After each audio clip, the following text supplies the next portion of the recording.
बिस्मिल्लाहिर्रहमानिर्रहीम। अस्सलामुअलैकुम। इल्म की बात देखने वालों को राव कमर रिजवान नई वीडियो में खुश आमदीद कहता है।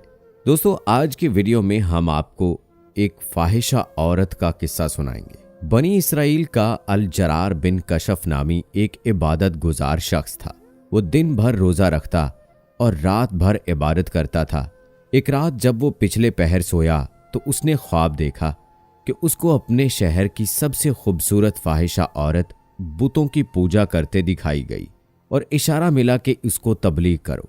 जब आंख खुली तो अल जरार बिन कशफ बहुत हैरान हुआ कि मैं उस फाहिशा के अड्डे पर कैसे जाऊं। सारे लोग मुझे शक की निगाह से देखेंगे। खैर, उसने ख्वाब को अहमियत ना दी और दिन भर रोज़ा रखा और रात सारी इबादत की। जब सुबह उसकी आंख लगी तो उसको फिर वही ख्वाब आया। लगातार आबिद को यही ख्वाब 3 रातों में आया तो चौथी सुबह वो उस फाहिशा औरत के घर पहुंच गया। फाहिशा ने जब देखा कि शहर के सबसे बड़े आलिम मेरे घर में आए हैं तो उसने खूब खिदमत की। जब बुजुर्ग आबिद ने अपने आने का मकसद बयान किया कि मैं तो तुम्हें एक खुदा की इबादत के लिए तबलीग करने आया हूं, तो फाहिशा कहने लगी कि बेशक मैं बुतों की पूजा से उकता गई और मैं एक खुदा की कायल हूं, लेकिन मैं तब तक ईमान ना लाऊंगी जब तक अल्लाह पाक को खुद ना देख लूं।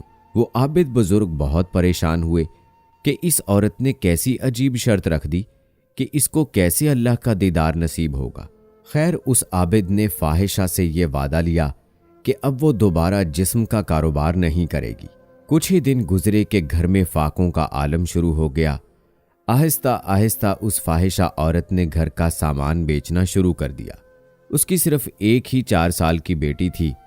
एक दिन जब वो भूख के मारे रोने लगी तो फाहिशा ने अपने घर से तांबे की एक देगची पकड़ी और बेचने के लिए बाजार चली गई। वो जानती थी कि इस देगची की कीमत 2 सिक्कों से ज्यादा नहीं है। बाजार में वो जिस भी तांबा साज के पास वो देगची लेकर जाती तो हर तांबा साज उसकी देगची की बजाय उसके चुस्त बदन की कीमत लगाता और उसको गुनाह की दावत देता। जब वो किसी को देगची दिखाती तो अक्सर तांबा साज तो उसका हाथ ही पकड़ लेते। वो बार बार लोगों को बताती कि वो तौबा कर चुकी है, अब ये काम नहीं करेगी। खैर, कोई उसको 80 सिक्के तो कोई 100 सिक्कों की ऑफर करवाता। वो ये जान चुकी थी कि ये लोग हवस के पुजारी हैं, बस मेरे जिस्म की ही कीमत लगा रहे हैं, जबकि इस देगची की कीमत तो सिर्फ 2 सिक्के हैं। वो मायूसी के आलम में ये सोचती हुई बाजार से निकल रही थी कि ये कैसे ईमान वाले लोग हैं जो मजबूरियां खरीदने बैठे हैं। इससे बेहतर तो यही था कि मैं बेईमान ही रहूं। इतने में अचानक एक बारिश जवान लड़का उस फाहिशा को आवाज लगाता है, बहन, क्या इस देगची को मुझे बेचेंगी? ये बाजार की बिल्कुल आखिरी दुकान थी। फाहिशा औरत ने देगची उसकी मेज पर रख दी। उस बारिश लड़के ने देगची को उलट पलट कर देखा और बिना फाहिशा के चेहरे पर नजर डाले 2 सिक्के मेज पर रख दिए। उस औरत ने सिक्के उठाए और घर आ गई। वो उस लड़के के रवैये से बहुत मुतासिर हुई कि चलो, कोई तो मिला जिसने मेरी शक्लो सूरत की नहीं बल्कि देगची के ही पैसे दिए हैं। अगले दिन उसी फाहिशा औरत ने फटा पुराना बुर्का पहना और नकाब करके उसी तरह की एक देगची पकड़ी और दोबारा उसी तांबे के बाजार में पहुंच गई। उसने अपनी ऐसी हालत बना ली कि देखने वाले को लगे कि ये एक गरीब बुढ़िया है। वो सब ताजरों के पास गई। वो जिस तांबा साज को अपनी देगची दिखाती वो उसे तोल कर कहता 2 सिक्के मिलेंगे। वो औरत कहती 6 सिक्कों में बेचूंगी, पर कोई तांबा साज उसे 2 सिक्कों से ज्यादा देने को तैयार ना था। वो बहुत हैरान हुई कि यही लोग कल इसी देगची को 80 से 100 सिक्कों में खरीदने के लिए तैयार थे, और आज जब मैं कह रही हूं मैं एक गरीब और मेरी बेटी बीमार है तो कोई भी मुझे इस देगची के बदले 6 सिक्के देने को तैयार नहीं। उसका मतलब कि ये लोग अल्लाह के पुजारी तो नहीं, ये तो हवस परस्त हैं और खूबसूरत जिस्मों के पुजारी हैं। खैर, आखिर में उसी बारिश खूबसूरत लड़के की दुकान पर पहुंची जिसने कल इसी तरह की देगची 2 सिक्कों में खरीदी थी। वो नौजवान अपने काम में मसरूफ था। गरीब बुढ़िया के भेस में उस फाहिशा औरत ने कहा, मैं ये बर्तन बेचने के लिए लाई हूं और मैं इसे 6 सिक्कों में बेचूंगी, क्या आप 6 सिक्के देंगे? तांबा साज ने पूछा। 6 सिक्कों में क्यों? उस औरत ने बात बनाते हुए कहा, मेरी बेटी बीमार है, डॉक्टर ने उसके लिए नुस्खा लिखा है जिसकी कीमत 6 सिक्के है। तांबा साज ने देगची लेकर कहा, माँ, ये देगची बहुत उम्दा और निहायत कीमती है। अगर आप बेचना ही चाहती हैं तो मैं इसे 80 सिक्कों में खरीदूंगा। बुरके में लिपटी बुढ़िया औरत का रूप धारे उस फाहिशा ने कहा, क्या तुम मेरा मजाक उड़ा रहे हो? तांबे वाले ने कहा, हरगिज नहीं, मैं वाकई इस देगची के 80 सिक्के दूंगा। ये कहकर उसने बर्तन लिया और बूढ़ी औरत के हाथ में 80 सिक्के रख दिए। बूढ़ी औरत बहुत हैरान हुई, दुआ देती हुई जल्दी अपने घर की तरफ चल पड़ी। अलजरार बिन कशफ, जिन्होंने उस फाहिशा को ईमान लाने को कहा था और उस औरत ने ये शर्त रखी थी, जब तक मैं अल्लाह को ना देख लूं ईमान ना लाऊंगी, वो आबिद कहते हैं कि दोनों दिन उस औरत के साथ होने वाले वाकयात मैंने भी अपनी आंखों से देखे थे।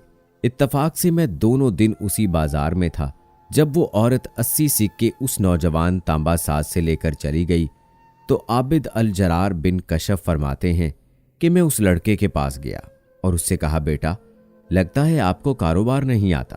बाजार में कमोबेश सभी तांबे वाले इस देगची को तोलते थे और 2 सिक्कों से ज्यादा किसी ने इसकी कीमत नहीं लगाई, लेकिन आपने 80 सिक्कों में इसे खरीदा।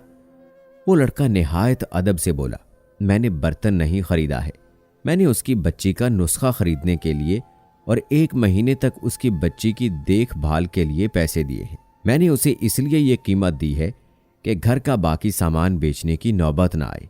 आबिद कहता है, मैं सोच में पड़ गया। फतहुल बारी की हदीस कुदसी नंबर 6502 है, जिसको इमाम बुखारी और इमाम अहमद बिन हम्बल रहमहुल्लाह अलैह ने भी रिवायत किया है। अल्लाह पाक फरमाते हैं, जिसने मेरे लिए वली को तकलीफ दी, मेरा उसके खिलाफ ऐलान जंग है, और मेरा बंदा किसी चीज के साथ मेरा कुर्ब हासिल करने की कोशिश करता है तो मुझे वो उससे भी ज्यादा पसंद है जो मैंने उस पर फर्ज किया। मेरा बंदा जब नवाफिल के साथ मेरा कुर्ब हासिल करता है तो मैं उससे मोहब्बत करने लगता हूँ, और जब मैं उससे मोहब्बत करने लगूं तो उसका कान बन जाता हूँ जिससे वो सुनता, और मैं उसकी आंख बन जाता हूँ जिससे वो देखता है, उसका हाथ बन जाता हूँ जिससे वो पकड़ता है, उसका कदम बन जाता हूँ जिससे वो चलता है, और जब वो मुझसे मांगता है तो मैं उसे देता हूँ, और जब बख्शिश तलब करता है तो मैं उसे बख्श देता हूँ, और जब मेरी पनाह में आना चाहता है तो मैं उसे पनाह देता हूँ। दोस्तों, अपने आसपास नजर रखिए, गरीबों की मदद करें, बूढ़ों का सहारा बने, और खासकर बेवा औरतों और यतीम लड़कियों के दिल खोल कर माली इमदाद किया करें, ताकि वो कहीं जिस्म बेचने जैसे मकरूह कामों में न घुस जाएं। बेशक मजबूरी ही इंसान को बुराई की तरफ ले जाती है। आइए आज ही से अहद करते हैं कि हम सदका और खैरात को अपनी जिंदगी का एक खास मकसद बना लेंगे। दोस्तों, बेशक ऐसे बहुत सारे सफेद पोश लोग हैं जो कि गलत काम करने पर मजबूर होते हैं इसलिए कि हम उनका ख्याल नहीं करते। वो हाथ तो नहीं फैलाते, लेकिन हमें चाहिए कि हम उनका हर तरह से ख्याल करें।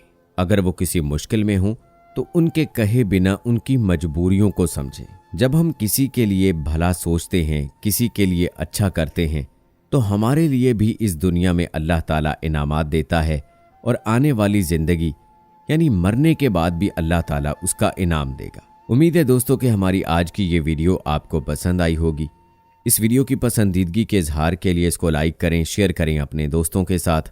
अगर आपने अभी तक हमारा चैनल इल्म की बात सब्सक्राइब नहीं किया है तो अभी सब्सक्राइब कर लें। साथ में लगे बेल आइकॉन को भी क्लिक कर लीजिएगा ताकि लेटेस्ट अपलोड होने वाली वीडियोस आप तक बर वक्त पहुंचती रहें। इसी के साथ दोस्तों, मुझे अगली वीडियो तक इजाजत दें। फी अमानिल्लाह।